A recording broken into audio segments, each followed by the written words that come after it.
got a couple more questions here. Let me just answer them. Let's see. Okay, have you invested in foreclosable tax liens in the past?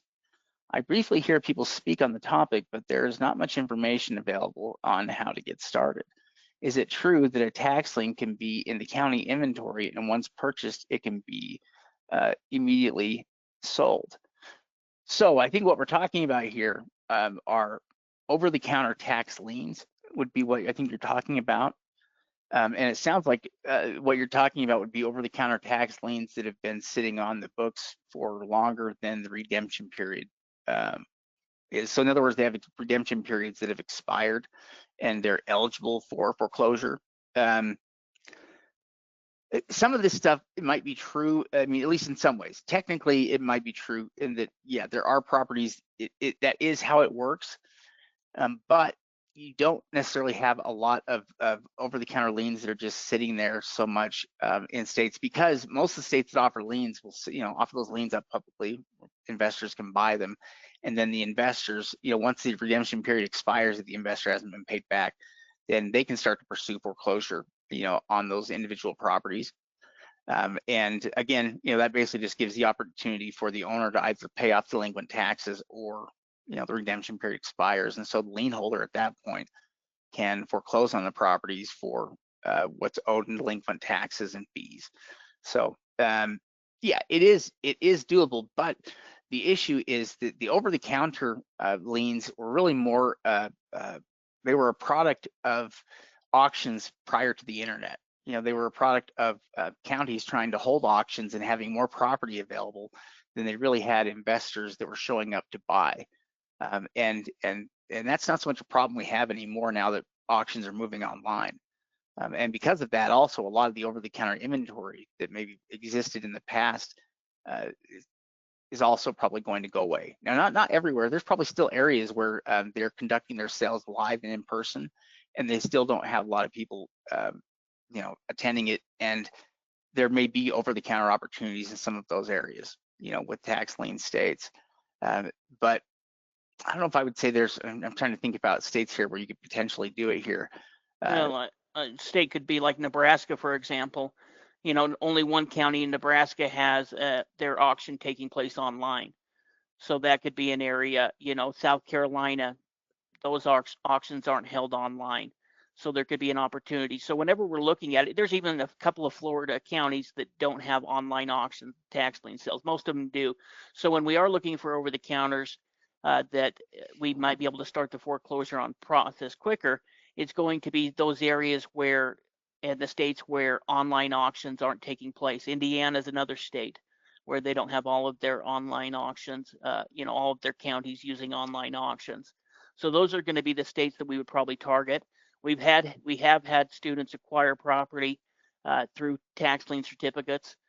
We had one student that acquired a really nice property in Colorado.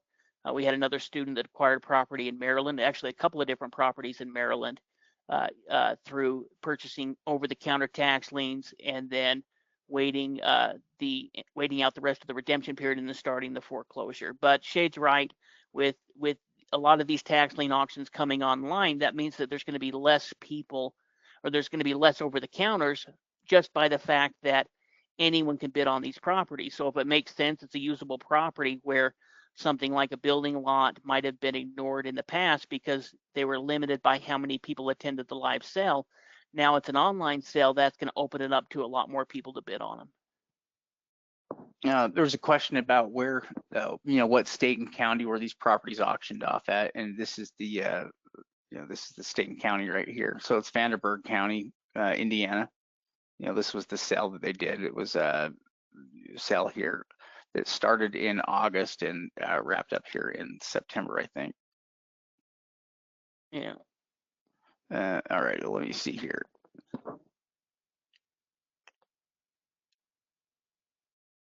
Let's see. Okay, now I use a guy on Fiverr who does pretty in-depth property title searches for each property for $10. Is there anything else you could recommend?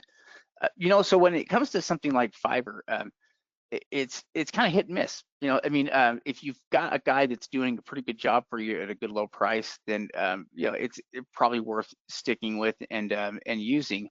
Generally, though, when it comes to the steps that we use to kind of research the title, a lot of the people on Fiverr are going to be using the same resources you would use. So they're going to have access to the same records. But there are some people on Fiverr that may have access to additional search tools and records that make it a little bit easier for them to find some of that same information. And so really the main issue is whether you are hiring somebody that knows how to find the liens. If they do, then it's usually, they'll work out great. I mean, as long as they can find the liens that, that you're looking for, then, that's usually good enough. I don't know, we don't necessarily have to we don't have to go in crazy depth here in our title research, because we're usually not going back further than an owner or two. So we're usually not going back that far in time. We're just trying to figure out the recent history with the property so that we can figure out who we need to look for when we're looking for liens. Yeah, I think that's a pretty good answer to the question. Yeah. One thing to mention is Shade's reading the questions. Again, you guys all have the opportunity, the people that attended today, to sign up for a strategy session. So if you click the link in the description, we can go ahead and get you set up and give you a call and help answer any of the questions that we didn't go over today. Yeah. Okay, let's see, other questions here. Okay, so if there is a property for sale, I found, and it's a 3-bedroom, 2-bath, 5 acres for 150,000, not a tax lien, is there a way to contact or to contract that and sell it to an investor or rent it to own, then buy and take over the note? Is that a great way to start, or the auctions first? So yeah, actually what you're talking about there is what we would call a pre-foreclosure with tax sales, and they exist just like they do with bank foreclosures. So when we first started, when Steve was first working as a real estate agent, he worked in his office with a guy that had been a real estate agent, but basically had quit being an agent, let his license lapse because he was a full-time investor. And what he was investing in was what he called notice of defaults.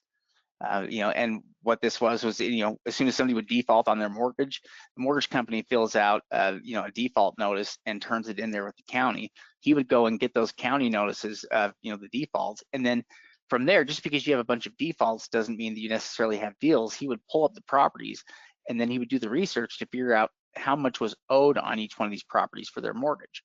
So if if the property was upside down, or if there was more money owed on the property, basically, or there was no money to be made, so if there was $200,000 mortgage on a $200,000 home, he would just ignore those because there wasn't anything he could do. But if there was properties there where it was a $60,000 mortgage on a $200,000 home, then that would be an individual that he would reach out and contact to try to put a deal together. And it's the same concept with tax sale properties. In that we have a list of individuals, they're about to lose their properties. With any of the tax sale list that we're looking at, there's nothing stopping you from being able to make contact with that individual and make some kind of an agreement with them on their property outside of the sale. So if you can make contact with the individual and get them to sell, then certainly you could do that. You could do that, and you could make money on it. You could probably do really well. Now we know that pre-foreclosures do happen with tax sales. There's no doubt about it. They do happen, and you could certainly use it as a strategy to try to pick up properties here before the sale. And as long as you pay off the property taxes, there are certain advantages to it even. In fact, you wouldn't have to go through quiet title because you'd still have a clear title. So that'd be one of the advantages right off the bat, is that you wouldn't have to go through and deal with all the title stuff. So yeah, you could certainly do deals like that. The bigger issue normally is just that, well, there are deals that can be made sometimes. Maybe people just need, the opportunity, they need the cash, and if you can work something out with them on the cash, on some kind of a loan for it, but you can make a deal like that work. But with some tax sale properties, you just have individuals that have passed away or just no longer there, and that's, it's going to be hard to work out a deal like that with those individuals. And so, yeah, certainly you can do pre-foreclosures though, and they will work just like they'll work with bank foreclosures. In fact, you could probably utilize pre-foreclosures in most counties that you're going to work, or try to do tax sale stuff. If you have enough time before the sale, a month before the sale or so, that's probably the main limitation you'd have. It's just making sure you have enough time to work out a deal if you can get somebody in contact with you. Yeah, exactly. In fact, it's something that we teach our students how to do. We have a couple of different trainings. We have one that talks about how to do pre-foreclosures with structured property, but we also have a specific one that talks about how to doing the pre-foreclosure strategy with land. In fact, I think that that is a totally untargeted market as far as investors contacting landowners. Let's say that you find a $30,000 lot where they owe $2,000 or $3,000 in back taxes. They live out of state. If we're able to contact that owner and say, hey, your property's coming up for sale, it's going to be sold for back taxes here next month, I'd like to give you pay off your property taxes plus put an extra $3 or $4 in your pocket. A lot of these people are already letting the property go, and so the fact that they could make some money on the property is going to be a good deal. Plus, you get a warranty deed. So we've got to check for any liens or judgments or mortgages that could still attach to the property, and that's part of the process we talk about in the training is putting all of those things together to figure out what our profit margin would be. But something like a piece of land most of the time isn't going to have a mortgage on it, which means that we've automatically eliminated that. We could very well buy this free and clear, and we can get a warranty deed on it, which means we don't have to go through the quiet title process. So there's a great opportunity in doing that pre-foreclosure strategy. Yeah, in fact, on average, tax sale properties almost never have mortgages against them. Most properties, if there is any kind of like lenders that are involved, or if there are other parties that are involved, then they usually avoid foreclosure altogether. But the properties that make it onto this list are generally properties that have no mortgage. And that's why they're foreclosed on. For mortgage, the foreclosure notices go out, but they're just going out to a limited number of people. That aren't responding, or maybe they can't respond because they're no longer here.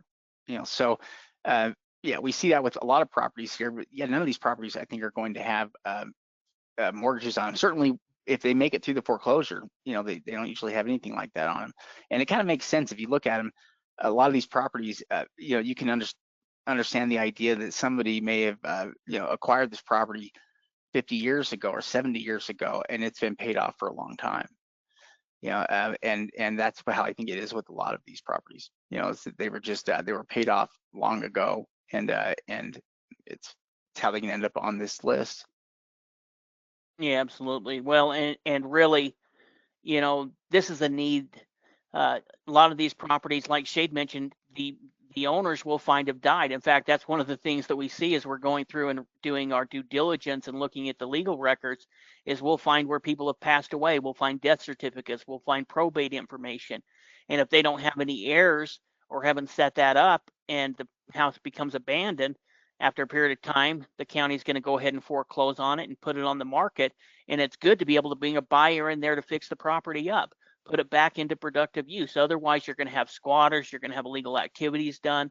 And that's part of the reason where there is, a lot of abandoned properties in some of these cities. They're creating land banks to go in there and board the property up, to put them in touch with investors that are willing to buy these properties at a discount to fix it up so that it again becomes a productive property that can be used. Yeah. Another good question here is, Onondaga County allows you to purchase through online auctions using a credit card. Do you have a list of states or counties that allow this? And other than looking through each one's rules individually, actually it's kind of a challenge because it's something that's changed just recently, and a lot of it has changed as counties have moved over to online auction systems, or as they switch over to new online auction systems. We've seen a lot of counties change their official policies for the funds that they collect and what they're willing to accept. More and more auctions though now are allowing buyers to pay using more online resources like credit cards. It's becoming far more common than it's ever been before, and a lot of times it's something that can go by state. So in other words, as we find counties here, in New York, they have online auctions where they'll allow credit cards. A lot of the other counties there within the state that are offering will also allow payment through the same method. On the flip side of that, like there are other states, where it is just kind of the opposite. But most of those are not dealing with online auctions. Most of the companies that are dealing with online auctions have to deal with that with good online methods of payment like that. Like Oklahoma, this year was still almost entirely cash. With everything they did, they wanted to deal with cash. All of these counties are doing the online auctions now are kind of the opposite, where they're trying to make it more convenient for buyers, to use things like their credit cards to pay. And I know for a lot of you, that also makes a difference, you want to be able to pay for things using a credit card. Yeah, well, and kind of an answer to that as well is it's really difficult to make a list because each county is individual. And some of the counties we've seen may allow a credit card for the entire purchase, or may have a credit card that's used for the down payment. So, automatically they'll charge 10% or 15% of what the winning bid is, and then you've got a certain period of time to wire over or send them the rest of the funds. So really, we've got to check each one. We've got to do the exact same thing ourselves. We can put out and say areas like New York or like Michigan that will allow credit cards. But if we're talking about individual counties, we've got to check on an individual county level. Let's see. How soon after auction for Illinois are results posted? That is a good question. I'm not sure how long it takes them before they actually post their results here from some of the auctions they've done. But they have had quite a few auctions here just recently in Usually it's Illinois. a couple of weeks. Yeah, so some of these, maybe coming up here, we could probably find out.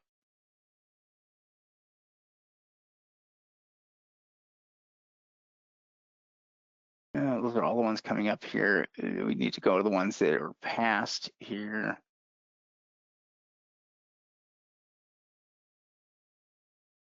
You'd almost have to kind of know what the date was and then go back and look at the individual county. Yeah. I don't think they have a past sale there. So if we knew one of the counties had their auction last month, then we could go look at that county. If you go to the home page, we could pick that Illinois county. So let's say it was, Alexander County or whatever it is, one of these counties.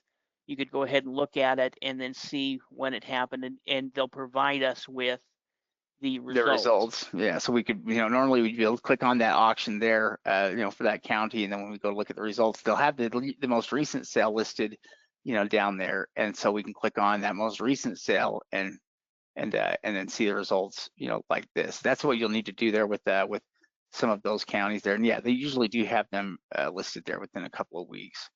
Well, and talking about over the counter, this is an area. See all of those properties that are available? Those are properties that can be picked up for around $850.